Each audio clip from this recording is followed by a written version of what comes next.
Bonjour, voilà donc un essai de ce BC1000 Manpack, donc portatif BC1000 français. C'est, pour être clair, parce que c'est celui-ci qui est proposé par un autre, le numéro de série 239 du 5 novembre 1952. C'est donc un qui vient de mon stock, qui a fait la guerre d'Algérie certainement. Bon, j'en ai beaucoup, mais bon, bien entendu, ils sont tous en panne. Donc celui-ci est dans le laboratoire et est prêt pour un acquéreur. Donc alors, je l'équipe donc d'une caisse batterie qui est en très très bel état, pas rouillée. C'est assez rare, hein, parce que ces caisses batteries sont toutes pourries d'habitude ou défoncées. Donc là, c'est pas le cas. Alors, l'appareil est, comment dirais-je, équipé ici d'une petite alimentation maison. Donc en fait, si j'enlève ça, vous allez voir, ça se coupe. Si je le remets, pas toujours évident à remettre, sans faire de couillonnade. Voilà.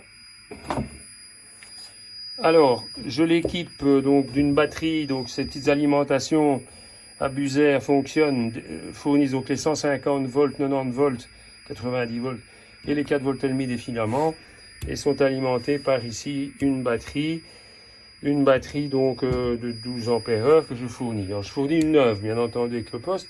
Ceci, c'est une batterie de mon laboratoire de fonctionnement, mais je donne une neuve avec le poste. Donc le poste est prêt à fonctionner.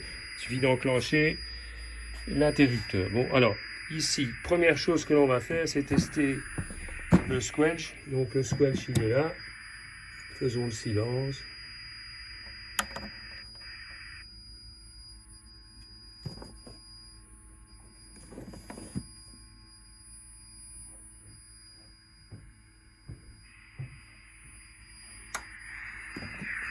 Voilà. Alors, ça c'est une première chose. J'ai mis le poste sur le canal numéro 25, qui correspond à 45 mégacycles, mais on va faire l'essai du calibrage après. J'équipe, donc je fournis comme accessoire, que les choses soient claires, un combiné américain H15, H23 de l'armée américaine, ou un français. Bon, c'est clair que c'est plus logique de mettre un français, mais enfin, ça dépend un peu des clients. Moi, pour moi, c'est égal. C'est l'un ou c'est l'autre. Et vous me le dites ce que vous voulez. J'ai les deux. Alors, il y a le casque qui se met ici, le casque auxiliaire. On peut remplacer le micro par un moustache phone ici, avec sa commande. Et il y a un prolongateur pour le casque pour ne pas s'en mêler les pinceaux. Alors, au niveau des antennes, ici, elle est équipée avec l'antenne courte. Et vous avez bien entendu l'antenne longue ici.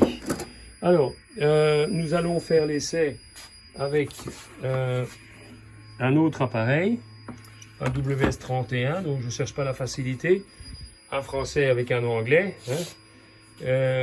Les canaux sont les mêmes, hein, donc ça fonctionne. D'ailleurs, moi, personnellement, mais c'est mon choix, je préfère les après-guerre anglais, je trouve qu'ils marchent exceptionnellement bien. C'est un poste voiture, donc avec une alimentation 12 volts. Donc je vais tout de suite émettre avec le français dans le micro ici.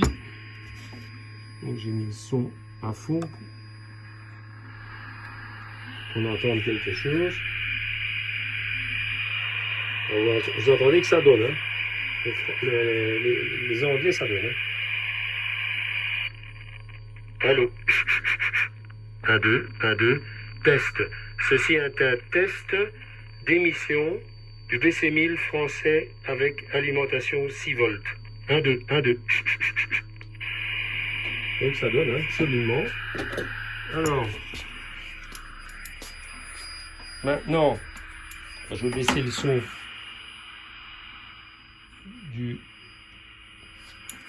de l'anglais. Et je vais mettre avec l'anglais dans le français. Allô.